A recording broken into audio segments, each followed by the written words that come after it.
I said, where else do you dress like that? Well, nowhere. I said, do you think people want to see, like, would you dress like that in public? Well, no, it's empowering. Well, how is it empowering, though?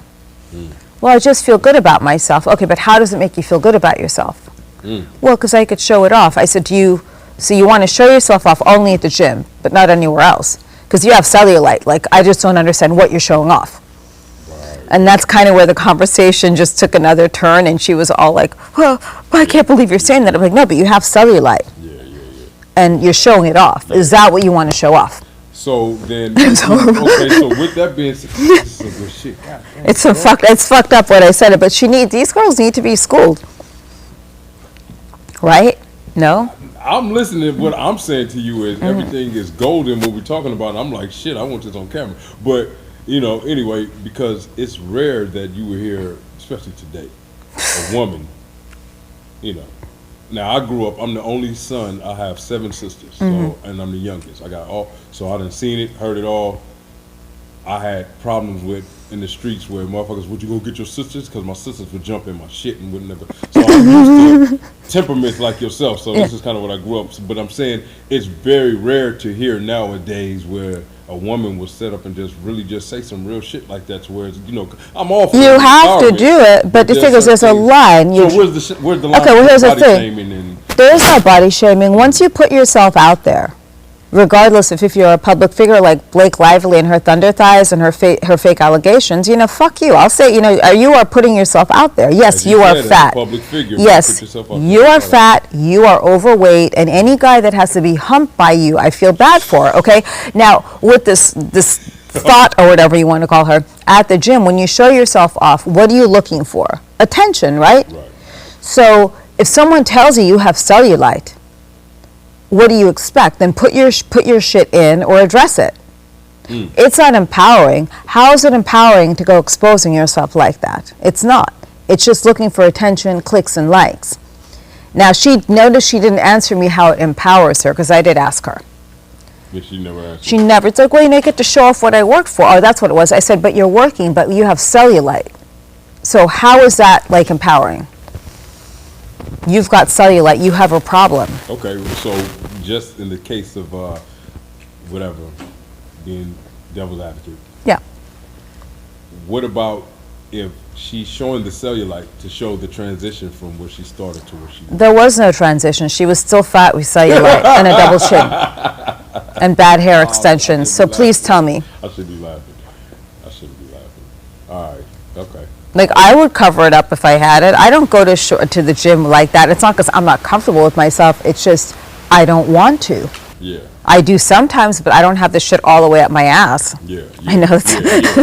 Word. So this is a lifestyle for you more so than anything than look at me, pick me. Yeah, pick me. Yeah, exactly. I like that pick me term. Yeah, it's something else.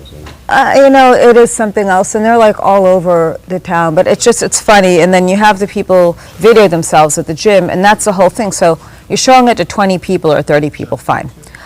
So why don't you pay more for the gym membership if you're allegedly working? And secondly, here's something people don't know. A gym is really a private place because you are paying a membership, which means it's private. So nobody has the right to film you without your authorization. Put this right behind you. No, stick. Oh, okay. I know it's a whole rabbit hole because I threatened to sue the gym once before because the guy had me in the background and I didn't want to be there and he made a big stink. I said, you didn't tell me you're going to be videotaping yourself, but could you just remove me out? I don't want to be in your video. Yeah. Well, it's free. I said, I don't give a fuck what it's for. I didn't tell you it's okay. He went to the front desk complaining and I said, I said, where's the sign? I know there's no sign, but it's a general rule. I said, we could take it up with the lawyer if you want. There's one of two ways we could do this, and you don't want to go that way with me. So we got male Karens around here. Yeah, he was like, well, I want to tape it. I said, well, I don't give a fuck. I don't want to be in your stupid video. I said, what's it for, like the gay internet or something? Like, where's it going? Damn. What, me when I said? Plenty of beef, huh? It's great. I don't know why he walks the other way when he sees me at the gym now. I have no idea. You wonder, right? Because when you school people with this shit, it's fun. Yeah. Oh, here she. Okay, so do you watch this? So do you go out and look to check people? Is that what you do? No, I don't. If it's a situation, and nobody says something, I will say something. Example, there's someone in a wheelchair at the restaurant who doesn't want to be in some TikTok or video, and it was a dinner they were having, some kind of quiet dinner. She was very conscientious about being in a wheelchair, which I understand because that's a new lifestyle change. And this TikToker is like all over the place and then like right up by their food, and they said something. So no one wanted to do anything. I said something to the server. I said, you know, they don't want to be in a video. I don't want to. People are saying something. What's the problem? Is her bill like larger than ours? They got the manager and everything, and they told them they couldn't, you know, they just can't do it because people were complaining. Did anyone complain loud enough to say anything? No. So you tend to I be did. sometimes a voice for people who are, God, damn, that's, all right, let's just. Well, I'm not that nice. I'm not as nice as you're making me out to be. It's just, I don't go out with the intent to check people, but I think there's a lot of disrespect and a lot of boundary crossing these days that if there is something, I will say it. People go out without their dogs on the leashes. I don't want your damn dog jumping on me. Yeah. Not everyone likes your dog, okay? And it's not so much the animal, it's the person. And it's the entitlement that comes with it. I don't like people like that. You know, then this woman's dog running all over a damn hill. Well, he's emotional support. So let me get this. You're 30-something and you need emotional support? Wow, aren't you just, that's so special. In her sweats, it's one of those people, I'm like, well, I don't want your dog jumping on me. And I said to Healthy Spot, they're like, ma'am, you have to have your dog on a leash. I said, what are you going to do to enforce? It's like written here. So she can't read? Yeah. What was that, I believe, in Central Park? Yeah. Was, bird watching. Yep. And then she screamed that he was trying to kill her or some shit. Yeah. I don't like that. Like, I'm more of a cat person, but still, it's the owner is the problem, not the animal. The animal just got adopted by a piece of shit. Yeah. And, you know. I'm a big time cat person. So your cat Enzo, that's my great. Enzo, yeah. Yeah, that's my great nephew. The all black cat. Yeah, so I have a niece named Jasmine, and I have a great nephew named Enzo. So when I said it, I was like, oh, is that Enzo, he's great. He has health insurance. He He does. Is he union? No, but he just has health insurance because they pay for it. He's very spoiled, though. I think that cat lives his best life ever. Really? And he fucks with me whenever he can. When I'm giving him better food, he like plays around. He doesn't want to eat it. I'm like, all right, fine. If you just leave it there, he'll eat it. Is he arrogant? No, he just hangs around. He does his thing. I don't allow other people to talk to him. I don't allow people to look at him.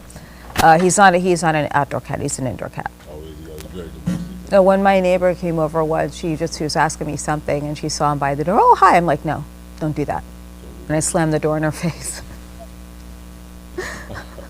You fucking psycho pillhead.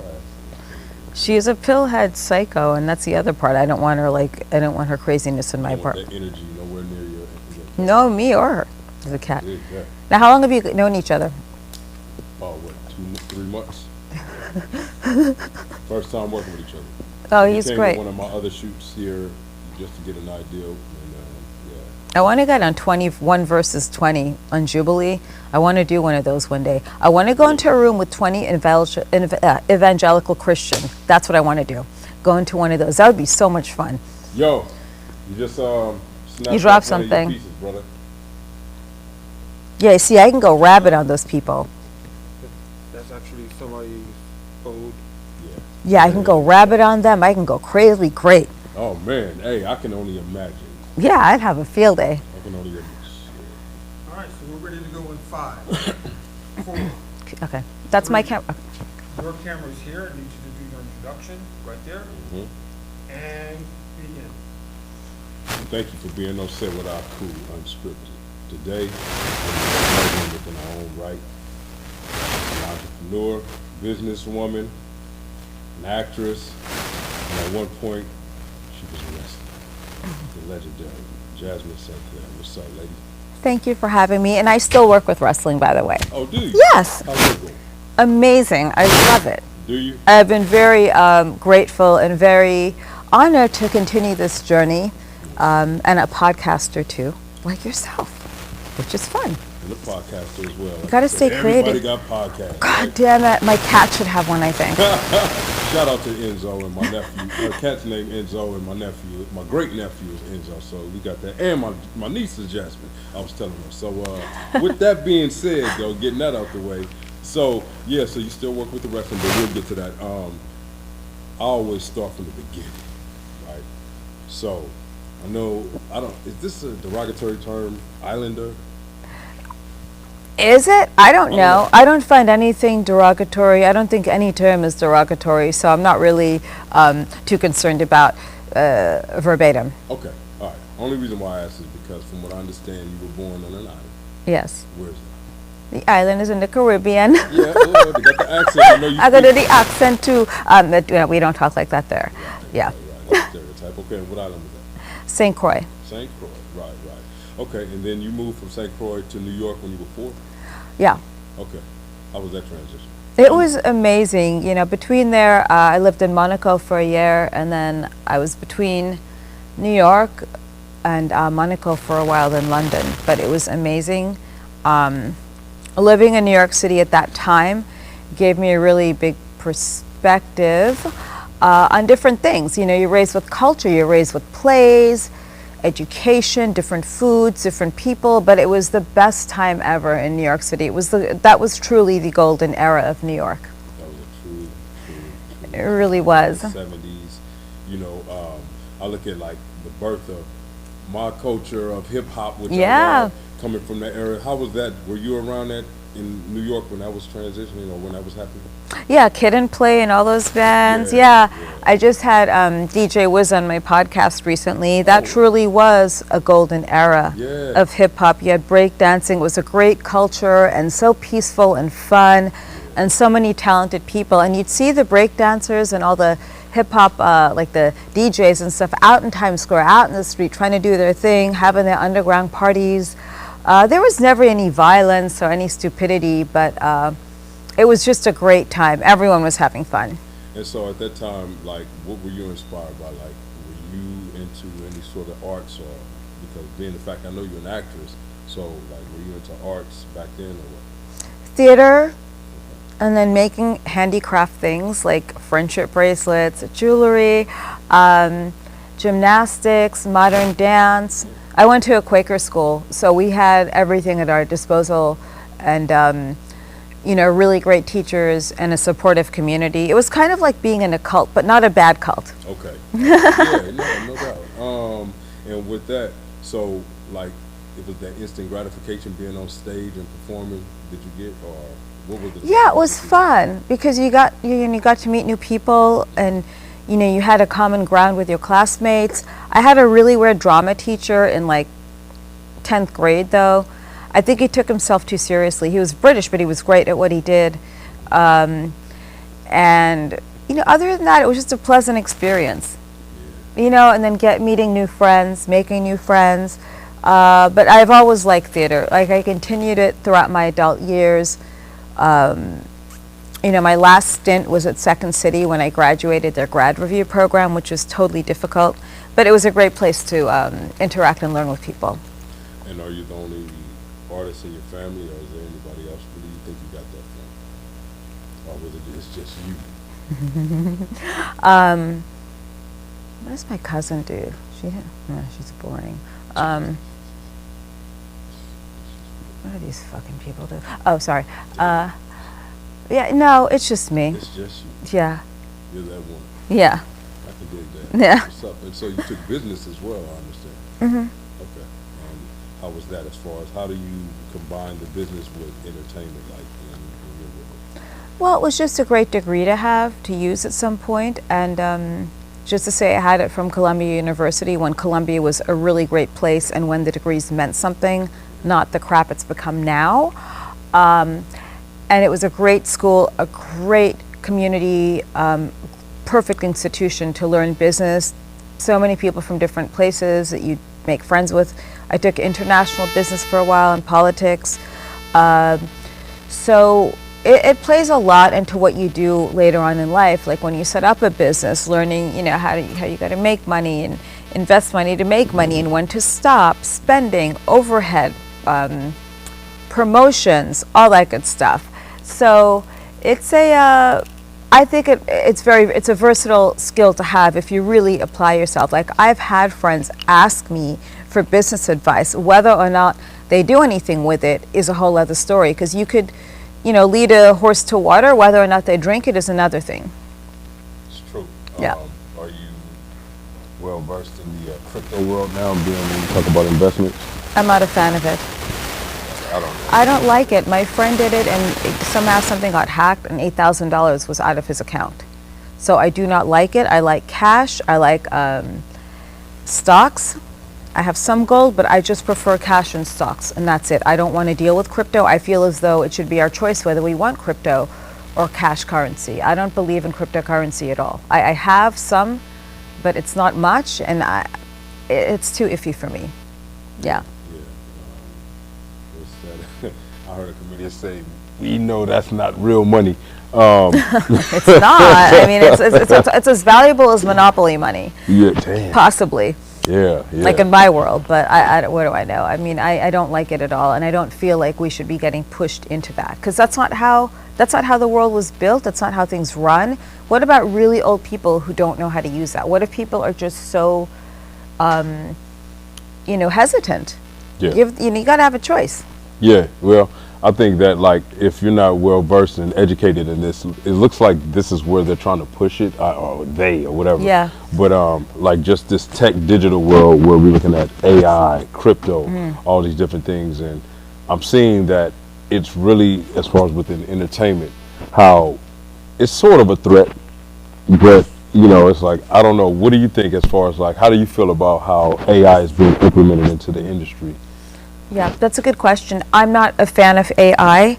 I actually decided not to move to an apartment complex because it was an AI person replying to my emails. Really? I don't like that. I don't think it's a good idea for entertainment. I feel as though it's crippling to some people. I know that they have companies that are doing AI twins of people. It really takes work away from you. It takes away that creativity. It takes away the human connection, which is something a lot of us have lacked since COVID, and since all these online friend apps, online this. There's no more human connection. You're going to turn it up a notch and destroy civilization, destroy something organic. I truly believe Yeah, that. I do not like AI. I am against it completely, and I'm not everyone's a fan of tech. There always has to be something for everyone, right? So you can't turn everyone into tech geeks. There are going to be some people that like to teach, some people that like to, to drive Uber, some people that like, handyman work. You can't push everyone to be tech geeks and to go into technology and to know everything about it. Right. It should be at will, and I just feel like this whole AI and everything else is pushing it, and it'll take away a lot of jobs. Like driverless cars for Waymo. I will never take a Waymo car. Do they ever talk about the amount of accidents that Waymo has had? They never do they? I will continue to use Lyft or Uber and support that because that's an actual human. Yeah. But yeah, that's interesting, because just terrible. I mean, I share the same sentiments with you on so many levels, and it's like when I look at with acting, when they talk about how, like, I go, maybe it could be like, oh, you're an old head and you're trying to go back to the past. But when you had real people, real sets, the feeling was different.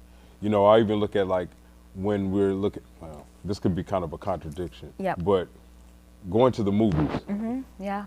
that is what got me into working in film and wanting to be an actor, was that experience of going into a theater and the shared experience with other people. And now everything is, it goes to the theater for maybe 3 days, and then before you know it, you can stream it. Yeah. And so it's just like, I think that, I don't know, the pandemic, it just feels like it just changed everything since 2020, and here we are now, and It really debating did. robots. It really did. Yeah. When I was in Japan, they had robot servers, but it was a human you dealt with when you ordered the food, but a robot delivered it to your table with little cat ears. But there were people working there. It didn't eliminate humans. It just added something. Wait a minute. So you're sitting in a restaurant and the robot shows up with your food? Well, I ordered it with a human, She left, and then the robot just showed up with it at the food. It was cute, and then it had little cat ears after, like that popped up after. It was cute. Oh, that's what got you at the damn cat ears. I know. But they had a very good amount of humans working there, staffed in the kitchen, at the front, on the floor. It didn't take away. All it did was it just added someone to bring you the food while they were busy taking orders, taking payments, welcoming people, and cooking the food. But it was just one less task for them, but it didn't unemploy people. Yeah. The pandemic definitely played a huge part in all of this. And so many things have shut down, so many wonderful restaurants, malls have shut down. I don't like shopping online. I'd much rather go in person. And, you know, between that and like crime levels in certain areas, it's never going to come back. You know, it's just, maybe it's just a California thing, I feel, because so many places are going out of business, but I'd much rather go in person to places. What was it, Joann's, which shut down? That was a fabric store. They had great arts and crafts things, which I think that's a big part of growing up for people who want to do arts and crafts. And it's something you do with your friends. So is that another thing to maybe discourage people from doing things socially in person? I don't know. I mean, I remember there was a time when there was a thing called "Ma, can I go outside?" Yes.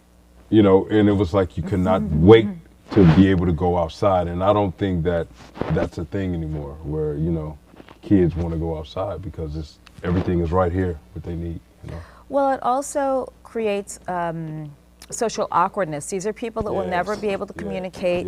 And I don't believe in social anxiety. I believe in someone that doesn't have social skills.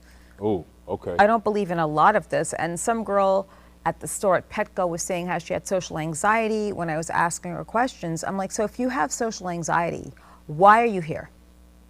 Why are you in person? Why don't you go work in the stockroom or clean the toilets? Why are you at the front at the register helping people? Interesting. Or maybe you should just stay and do the adult thing, which is help people, which is in your job description. Here's the problem. A lot of employers do not understand you could fire people.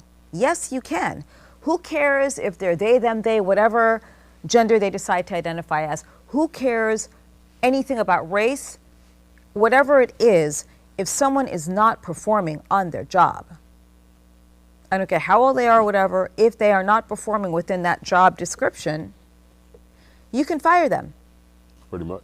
So if your job description is to stay at the register and help customers, what does that entail? Like, what does that mean to you? Now, to your point, now, see, this is where an employer or a business owner would say, that's why we get the robots with the cat ears. Usually. Not always, because robots with cat ears can malfunction. They may not know the answers. But there are people that are employable out there that want to work. But as long as we keep encouraging people, so as long as we keep fostering indolence with people, that's what you'll get. When you foster an environment of, you know, working and actually doing things, then yes, you'll have a higher success rate. Yeah, well, you in business, okay, so being that you have a business background, went to college and things of that nature, being an educated woman. So now we look at it, and I'm going to touch lastly on this, again with AI, ChatGPT. So now you have, from what I was just told from a colleague, that it was said that ChatGPT is 60% wrong in its information that is given. So, you know, where are you with that, with the using ChatGPT in business or in just in life? I don't use it. You don't use it? I don't use it for anything. It's not a human. It's nothing written. It's nothing proven. I know that people are using it for legal advice. Are you crazy? Like, you're going to lose ChatGPT for... No. Yeah. You could look stuff up online and look at an actual, you know, credible source, but I wouldn't give it to ChatGPT. There's no way. And I'm not closed-minded about this. It just isn't possible. Now, I once ran a business where they wanted to use ChatGPT to help people, and let me tell you, after about 2 weeks, it failed. Because you can ask it certain things and, you know, ask it to perform certain functions, but not necessarily will it work, especially if you're switching people around, switching that. It doesn't work like that. Interesting. But I'm not a fan of that. I see Coco, Coco, the little delivery robots in the street? Yeah, yeah. I've seen them get run over before. I've seen people smash those. So tell me what the purpose of that is. So they don't have to pay somebody that's like, I got social anxiety. I don't feel like delivering these bananas and these fruits. Well, then how do people like that expect to be treated with respect and function in the society? I remember once someone was a neighbor who was giving a police report. It was something stupid that happened. And the police officer couldn't even look her in the eye. And it's one of these little young gumshoes they hire. And I know that he left her name on the report, which he wasn't supposed to do with all of her information. So the person she filed the complaint against had her phone number, her email, everything. So instead of them correcting that, they just let it go. The guy made the same mistake again, and this woman ended up getting assaulted. Damn. A totally different incident. It showed up in like the Santa Monica Daily Press. So with that, you just fire someone like that, and you find better, because there are better out there. You don't have to hire a lazy person. If they're that lazy, let them stay at home and cook or something. Yeah. I know that sounds horrible. Yeah, it was fine. It was fine. No, I know you're outspoken. So this is kind of the norm. I can understand that.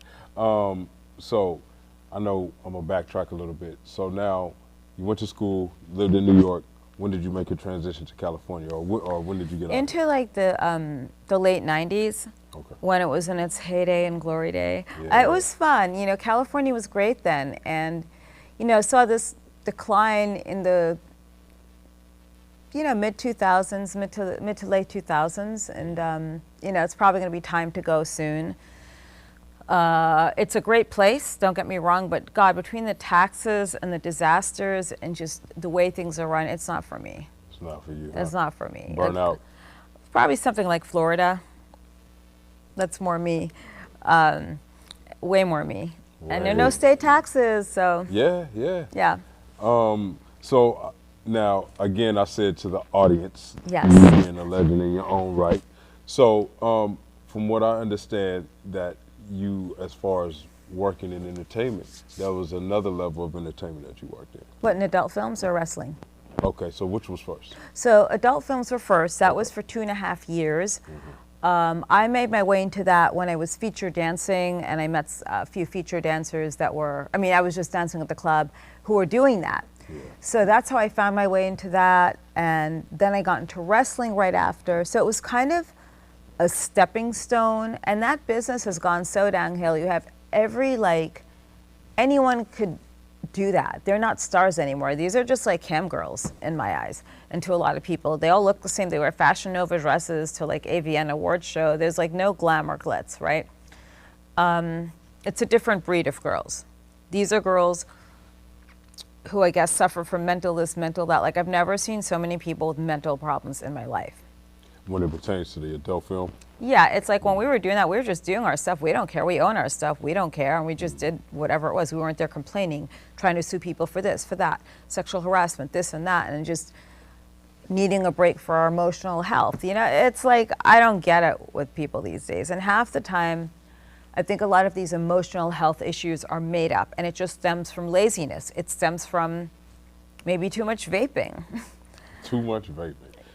So we were talking about technology. Yeah. Now, do you believe that the OnlyFans is a threat to the actual clubs, women dancing in the clubs? No, because I'll tell you something. People want to pay to see these girls in person. A lot of them aren't that interesting because they have no fabric, nothing to them. They're just online popping on doing their thing. They don't know how to interact with people. Guys will still probably go to see them there because it's a different environment as opposed to just meeting them online, unless they're afraid to go out. And I feel like there's that generation coming up where there are men that are afraid to go out and meet these girls in person because it's that comfort level of being online. But it was fun, guys going out to meet their favorite adult film star. You get photos, videos, and all that stuff. A lot of these girls have no personality. Really? It's a different, I get some of them on my podcast, it's like kicking a freaking brick wall to like talk. It's like, here, just talk, just fucking talk. Excuse my English. Like, do I have to like kick your ovaries into you? Just freaking say something. And they all have the same backstory. Well, you know, I just thought it'd be a great way to make money. They're really boring, the majority of these girls. Really? Extremely boring and uninteresting. Damn. So when I bring on a lot of the girls, they're older adult film stars that have cool stuff going on and have like some kind of cool backstory. Nowadays, it's nothing. Yeah.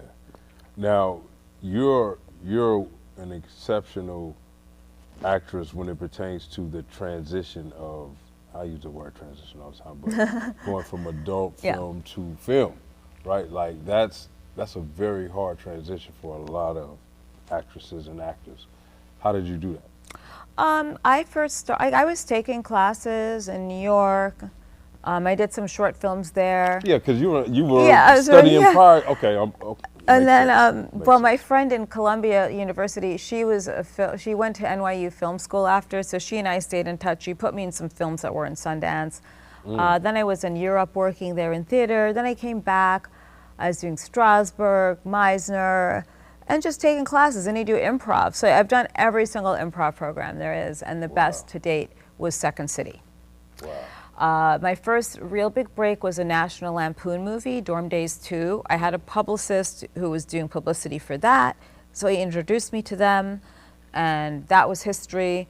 Then I just went on to looking for other things, you know, and you know, I just keep on booking roles that I'm appropriate for and that I want to do. I'm not going to go out there going on auditions for things I don't think I'd really want to be a part of. Yeah. You know, it's not the be-all, end-all. If that makes sense. No, of course. I mean, and then as a businesswoman, like, how do you feel about producing your own or creating your own projects? You don't want to do that? It's too much to do, and I don't want to deal with people. I just don't want to, because it's enough dealing with girls coming onto your show, and then that's like enough production for me right there, even though I have a producer that does all of that. Right. I have no desire to produce a film or TV project. I'd much rather just be in front of the camera, and I'm very transparent with people because I get people approaching me all the time. I have a project you might be interested in. Okay, well, what is it? Well, you know, we have you, you know, helping us raise. I said, no, sorry. I'm not interested. I'm not down for that. Yeah. Call me when you have something for me to look at, and that's it. And that's it, and that's all. I'm very transparent about it. Maybe it's not what people want to hear, but it's the truth. No, it's fine. I mean, and that's what was cool about you. Is you're very direct. You know, Yeah. Ain't no bullshit. So with that, so how was that transition though? Like, I keep saying that. I'm It's sorry, okay. y'all. It's fine. Yeah, but how was that like? So being that you had already been trained, you're a trained actress. Yeah. Trained actor. That first time being on the National Lampoon's movie, was it the first film? I don't know. I think there were other small things as well, like short films. There were other things, I'm sure, but that was a bigger one. And no, I did some stuff for HBO before then. No, you know, it was fine. It was fine. It was totally fine. Yeah, I worked with the guy who was in Office Space in a few episodes of Columbo, Richard Reel, an older actor, very nice person. But everyone was pleasant. Nobody treated me any differently. They're really pleasant people to work with. Yeah. Yeah, and I know that you definitely were one of the biggest stars and biggest guests on the legendary Howard Stern. Oh, yes. By his own admission, I was his highest rated guest. Same thing with Springer. Stern was great. He was a fun person to be around. Now, maybe not so much. But before, he was great in his heyday. It was a fun show to be on because everything was taboo. And nowadays, you could do anything on Sirius Radio, so it's not the same Stern. And he's not as raunchy and fun as he used to be. Really? Yeah. It's changed up. He's boring now. I mean, he's Howard. Hey. The show is not as much fun, no. No. And I think once he started, you know, going all political with things, that's when I kind of like turned a deaf ear to him, just seeing that that's how he was. Same thing with De Niro. You just don't get involved in that stuff. And Howard's show is very vanilla now. I think back then he was very instrumental in helping me with things. Yes, I give him all the credit in the world for that. Yeah. Yeah. And so, and we're talking about early 2000s. late 90s, early 2000s, mid to late 90s, early 2000s, yeah. And so this was where it was just all new, like you're saying. There was nobody really doing what he Yeah. was doing. The only other people I knew who were, I don't want to say shock jocks, but in San Francisco where I lived, I worked with a guy by the name of JV and Elvis. They had a show called The Doghouse Radio, and these dudes were doing just some crazy shit, you know, in the streets and anyway, I ain't gonna get out. Yeah, Insert here, but yeah. So, but those guys were the only ones that I knew were making noise from the San Francisco area, and Howard, he was just in another stratosphere. Oh, and yeah. that's what I'm saying. You being there, was there any time, or was there? It's so cliche, but was there a favorite moment or a favorite time that you had on that show? No, I liked all of my moments on the show. You just didn't know what to expect with Howard. Plus, I grew up listening to him on the radio, so I was also a fan, not just a guest, but I guess a fangirl as well. So it was fun being there. He was really cool. Like, he's cooler than I thought he would be. Now, how did your family feel about this career of yours where you've been all over the board doing a lot of things? How did they feel? They Did just can't support keep up anymore. you? They can't. They can't keep up. They're like, okay, wait, what's she doing now? Wait, weren't you just doing porn? Wait, what are you doing now? Yeah. Now, the wrestling that my mom saw me on TV wrestling, she saw me on Springer. And then one of my cousins was trying to blackmail me. It was so funny, so special, real rich. Yeah, he tried blackmailing me. I'm like, let me tell you something, you little bitch. You don't, it was a guy, by the way. I said, you don't you don't try to blackmail me. Because you don't empower a little bitch like yourself. Of course they know everything. Are they cool with it? Maybe, maybe not. Yeah, it's like the first time I got into a fist fight at a wedding. So I saw him like 2 years ago and I knocked him out at a wedding. Yeah, it was so great. I was so proud of myself. This was after the ceremony, by the way. Yeah. So wait. So you, so your cousin tried to blackmail you based on trying to get money out of you or something like Yeah, that? so I just knocked his tooth out at the wedding. It was so easy. It was so simple.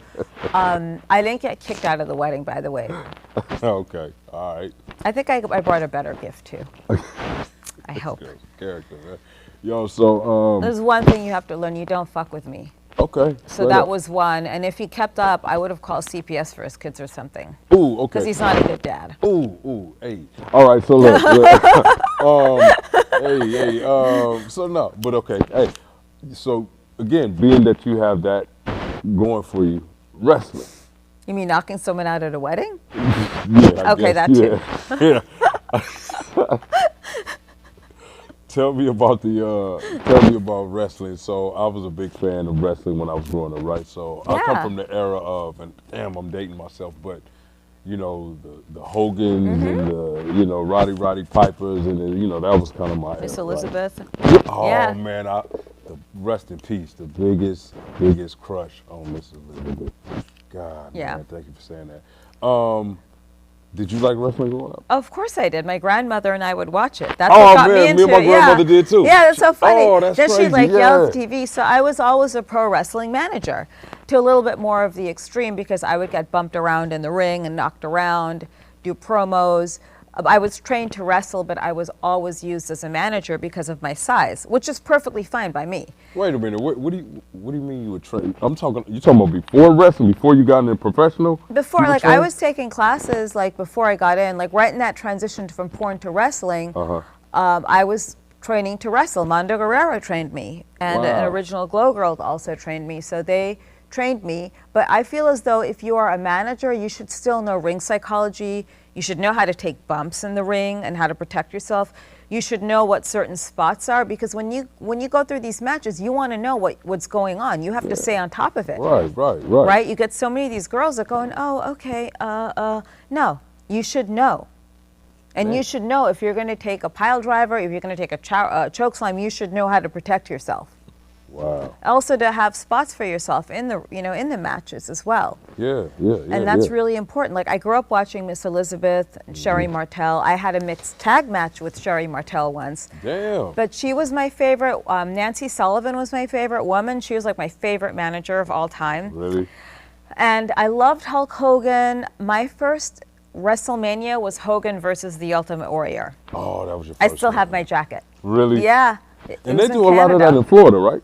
They do it all over, really. It's a Okay. great company now. It's a lot different. I feel as though the Attitude Era was the height because then you had characters, and people pay to see people that are cooler than they are. So if you're going to go to a wrestling show, you don't want to see someone that looks like they were just fresh off their shift at Starbucks. And I see a lot of that. You want to get engaged. You want to be invested in storylines. And I feel as though nowadays you miss a lot of that stuff. Yeah. You don't have characters. When people walk into the building, you want to see someone that looks like they are there going to work, not like, again, they just left the gym. Yeah, you know, I first thing I thought about when you said management, I remember growing up and one of the first managers I remember standing out, it was a guy he went by Slick. I think he was this dude that was kind of pimped out. And Jimmy Hart, Mouth of the no, South? he was a black dude named Oh. Slick. I think his name was Slick. Yeah, He dressed like okay. a pimp, basically. That's a fun, yeah. But yeah, It was louder than life. Yeah, man. But okay. So, your first match? Well, the first time I worked was ECW Wrestling. Okay. Yeah, and I had a little brawl out with Francine, who worked there. I came out to the ring and cut a promo how I was the new queen of extreme, and she came out and gave me a stone cold stunner. Yeah, and then, then I got brought back, and I was doing indie shows between then. I was working in Memphis, Tennessee for Jerry Lawler. Okay. Then I was working other shows where I got booked into little matches and stuff. And yeah, I mean, the transition was, okay, does she really know what she's doing? She used to be an adult film star. So yeah, you had to go out and prove yourself a little bit, but it was fun. Yeah. I have nothing to prove to anyone really at the end of the day except myself, because you're like your own competition. But I had a blast. And, I'm grateful for every single opportunity I had. I'm grateful I have the opportunities I do now. Not a lot of people are happy I have these opportunities, and that's too bad. But I love it. I think it's awesome. And to be able to carry on at this stage in my life with this is a complete gift that I'm grateful for every single morning. It would seem like being that you're multifaceted, right? You're educated, you can act. You do voiceovers as well. So during the pandemic, you were doing a lot of voiceovers? Yeah, I was doing a lot of voiceovers. It was fun. Yeah, and then taking more classes because classes were online. But I really don't like taking classes online. I like doing them in person. You get so much more. And I feel bad for people who didn't catch that era of Second City where you were in person doing improv with one another and enjoying that. And it's something a lot of people will never have. And I'm really grateful to be in that last batch of graduates who had that. And what is it about you? So, like you said, that you're getting all these opportunities to do things beyond what you've done, right? What is it that you think? Is it your drive? What is it about you that makes people still interested to this day? I put myself out there. I'm professional. Do I have a potty mouth sometimes? Yes. Remember Ricky Morton from the Rock and Roll Express? Yeah. I'm working with him now at Juggalo Championship Wrestling, JCW. And I forgot, we were leaving in the bus one morning. He's like, I'm sorry, ma'am. You always catch me when I'm saying such bad things. I said, no, it's okay. Trust me. He's very he only proper. knew. Yeah, if only he knew. I don't think I think he has an idea. Flipping back to that, it was just funny working with him because my first weekend in for JCW, they have this TV series called Lunacy, which are all the episodes, and it's run by ICP, Insane Clown Posse, by Violent J and those guys. Yeah, it's like a cool cult. But before I went out to the ring, I was scared. Ricky's like, no, those people are wild. They're crazy. I'm like, no, they can't be that crazy and wild. I started getting groped by girls ringside, which is fine. It was funny. But no, flashing back on, I don't know what it is. I think it's just being multifaceted in that respect, where you know your place in the ring. You know you're not there to get yourself over. You know your role as a manager, and to bring different aspects of that to the ring with whoever you're managing. Yeah. Right? So it's a great skill, and it's fun, and I'm gonna do what I can, and who knows where it goes this time. I think that's what's working in your favor is being behind the scenes, knowing how it works, and then being in front. I mean, because there's some times where there's people who, like, I look at when I was asking you about owning or running or producing your own. I think that there's people who do want to just be in front of the camera but don't know the business. Yeah, You know, they just want to be famous.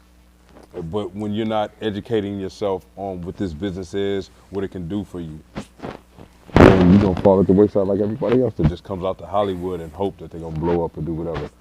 Me personally, I worked in the music business and learning. I worked at a distribution company as well that distributed music. So I got a chance to see, and I worked at a radio station. So I got a chance to see all these different facets of the business.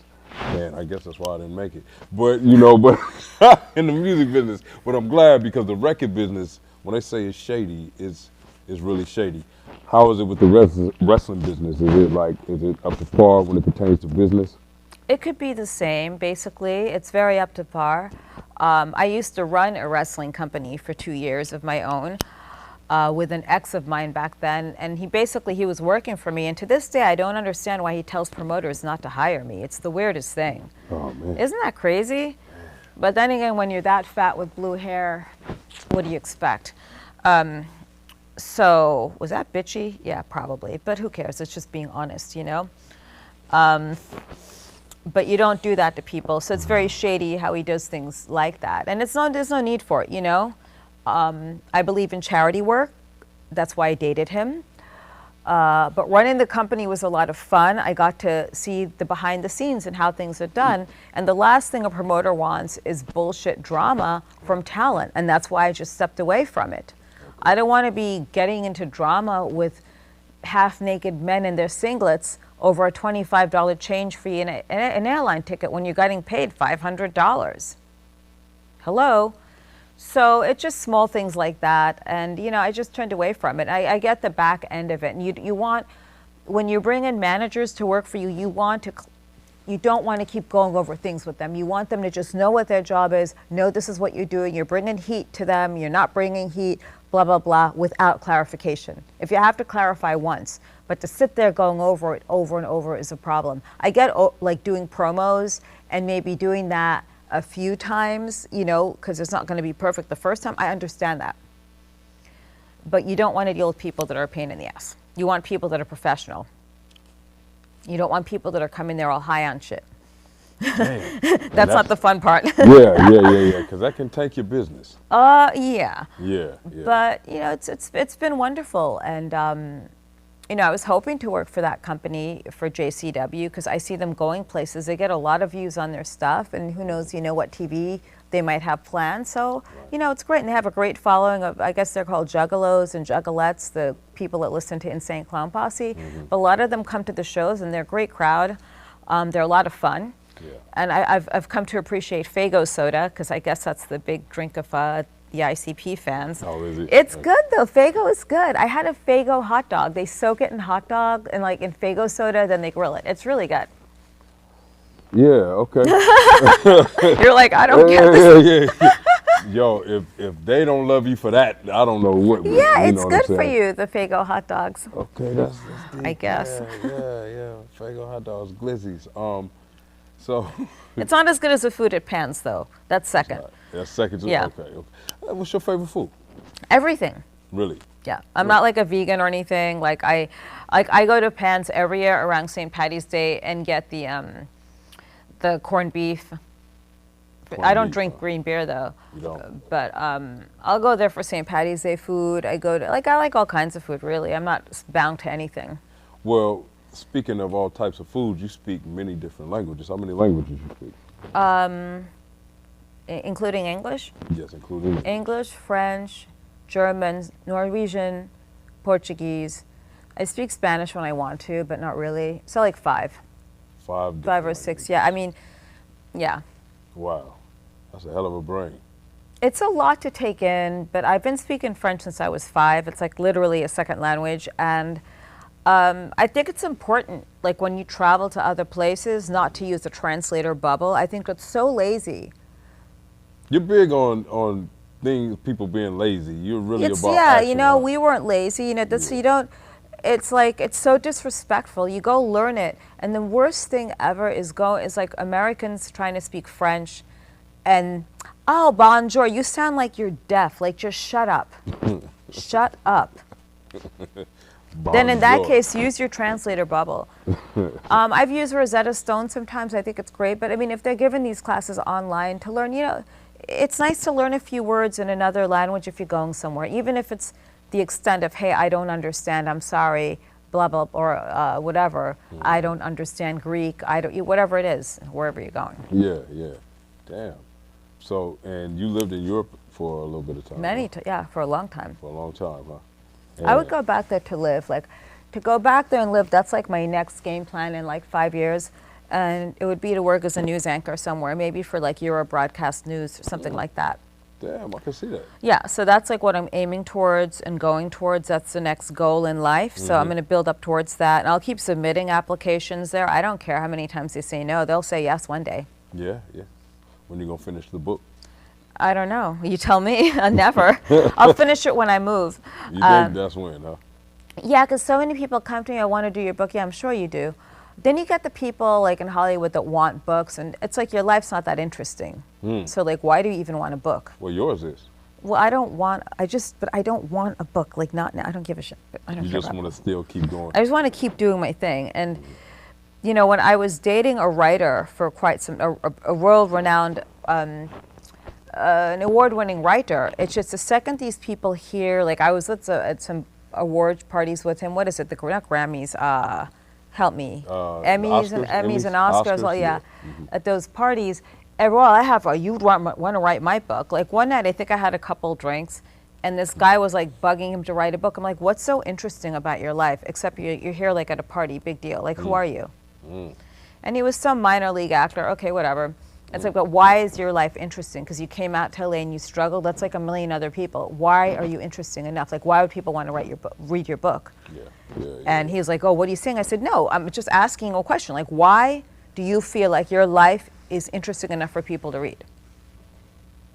He had no answer. Because everything he said, it's what everyone else does. Well, my mom's a single mom. Well, there are millions of other people out there. So what else? Well, then I came out here and I landed this role. I said, but what, like, I'm sorry, what show? Who are you again? And it's like, okay. So why would he want to write your book though? This is someone that wrote Generation Kill. That's a big bestseller. So what's good about you? Wow. You know, you would be interesting to meet in a business interview. Like if I was trying to get a job. Oh, fuck no. And it's like, good Lord, it's like, shit. Talking to you, it'd be like, why do I want to hire you? I've hired people and fired people before. I actually someone brought me in to do some kind of cleanup in the business. She does really well now. I fired someone for coming to work with a crop top and jeans. Crop tops and jeans. Yep. Okay. And I said, this is a place of business. This is a wellness place, like beauty. I just heard yesterday some new thing called siren. What is it called?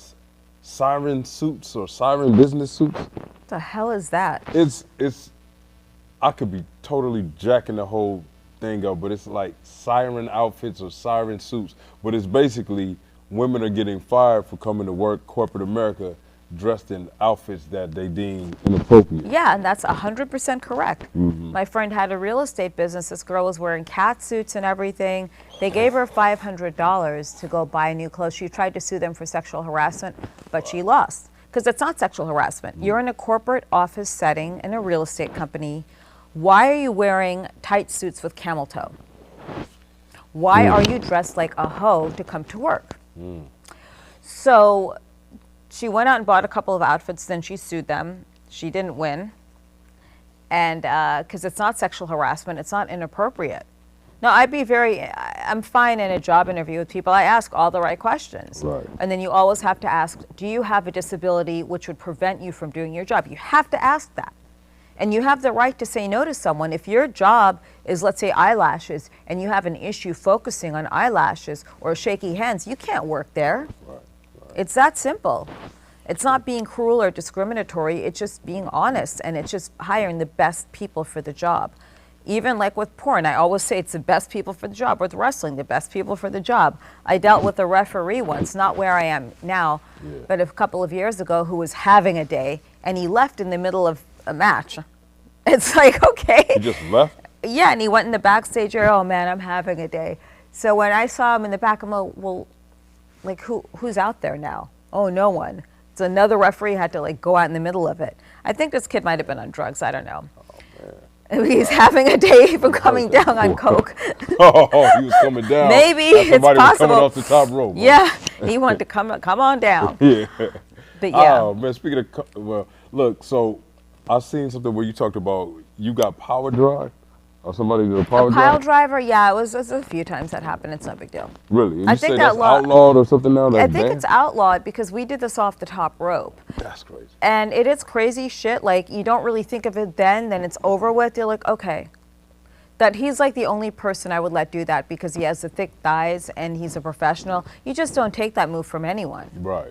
You know, you have to be really careful with this stuff. It's just, you know, wrestling is not fake. Is it choreographed? Yes. Did you see someone's body hit the mat? Yes. So it's not fake. It's choreographed.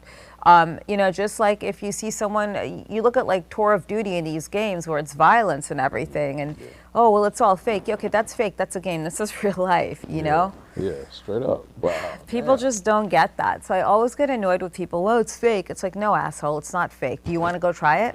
Have you had to actually, I don't want to put no people okay. out there, no names, but have you actually had to use any of your skills in real life? Oh, yeah, of course. You have?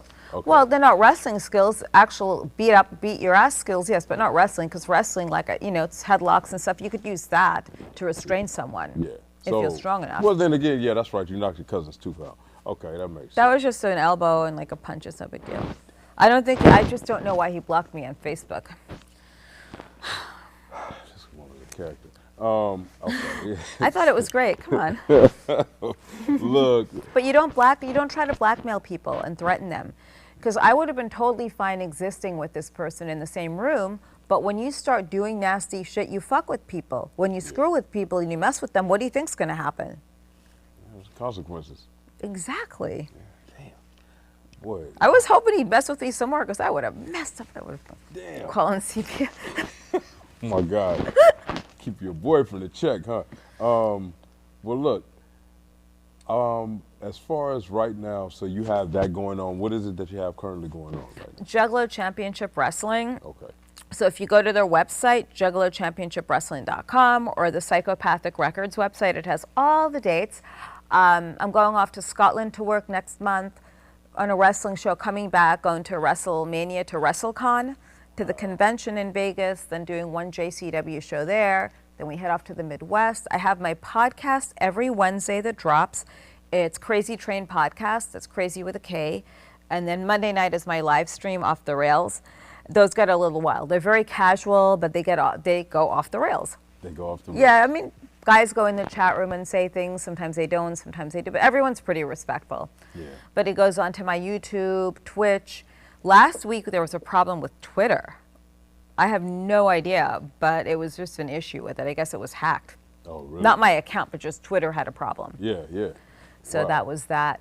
And I think we were under attack or something, someone said. Who knows if that's true. No, I know how you feel about tweeting and texting. I kind of found it funny because I understood exactly what you meant when, as far as like, you'd rather be in person rather than texting or talking because it could be misconstrued. All the time, yeah. Yeah. That's how a lot of arguments start with people. Oh, I'm sorry, I misread that. Or that's how a lot of bad, like, appointments happen, you know, hair appointments. So I misunderstood you. But, yeah. You don't want her to misunderstand. No. Then it's like, okay, is this what you meant, yes or no? Yeah. That's usually when you can tell I'm getting flustered. Like, it's yes or no? What did you mean? Just tell me now. Yeah. Like, Then it's in a text and you have it. And I don't get people who want to do business that way either, in a text or a DM. How about through an email and a phone call? Like, you do the phone call, then you hang up, you get everything together in email and just send it. Agree, yes or no. Okay, great, wonderful. It's that simple. That's easy. Yeah, see? We come from an era where things were just simple. If people want to, you know, make it complicated for themselves, it's fine. Then you complicate it on yourself. Don't drag me into your shit. I want no part of that. Man. I'd rather just go off and do my own thing than be involved in that. Heard it here. Well, look, my last question to Yes. you. Is there anything that you would tell your younger self? No. Nothing. What would I tell my younger self? Something that you wish that what you know now that you wish you knew. Let's see. Don't be so nice to people. I think you already told yourself that. Oh, okay. I'm like, too late to the party. Okay, that's what I would think have you already told. told yourself that when you were younger. So I mean, No. no, you're very nice. Don't get it twisted. But I see that you pretty much like. You know, Yeah, I wouldn't have been as nice to people as I was. But yeah, it's okay. So you go on and you learn, right? Yeah. Because what's life without learning experiences and stuff? Why would we be here? I right? don't get people with that whole like, oh, I regret this, I regret that. Dude, shut the fuck up and just go on with your life. Just keep going. Like the more you sit there and bask in victimhood, you become a victim and you have a victim mentality, and nobody respects that. Nobody respects victimhood, and it's not a career. Well, it could be for some people, but you just don't do that. And the more woe is me that's out there in this world, the more pathetic your life is. So just like buckle up and do your stuff and keep going on with your life. With me, I just wouldn't have been as nice as I was, but it's okay. You're laughing. No, I love it. I love it. Yo, so if those are the last words that one needs to hear, I think don't be a victim. Yeah, don't be a career victim either. Career victim. Yeah, it looks like it's all tasty and shit like that online, and wow, that looks great. No, I mean, example. Then you got fake victims, like that girl with the cancer thing, with the tumor that she lied about. It's this Netflix series, and she pretended to have cancer, and sold this book to like to Apple and all this stuff, and it turned out she never had cancer. And a lot of thought that hoe over there. That was, yeah. So yeah, I mean, just don't be a victim. Don't be fake with people, and keep it at 100. Because when you don't, that's when things go bad. But yeah, I hate victimhood. Victimology 101. Victimology 101. Victimology 101. Do Yes. not be a victim, and it's coming from the legendary Jasmin St Claire. Yes. I want to thank you. Thank you. Yeah. Woo woo. Hey, Black, we're out. We're out. We out. Hey, Yay, that was fun. come on, lady. You did your thing. Thank you. Oh, this. Love that realism. These are great. I don't want to like break his You microphone. won't break it. Believe me, These are great. Those are real microphones. yes, they are. As opposed to fake. As opposed to what, the fake microphones? Right.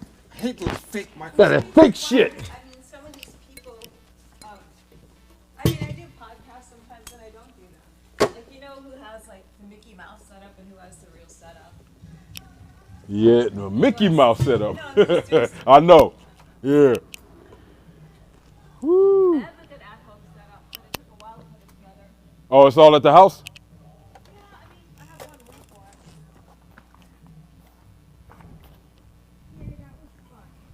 it. You are amazing. So when you get back, I've got 2 more shows for you.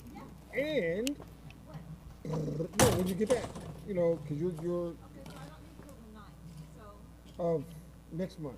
okay, well, yeah, so we get that on the other day, so Okay. because May I'm not traveling. I'll travel in May for like a week to New York, but later in the month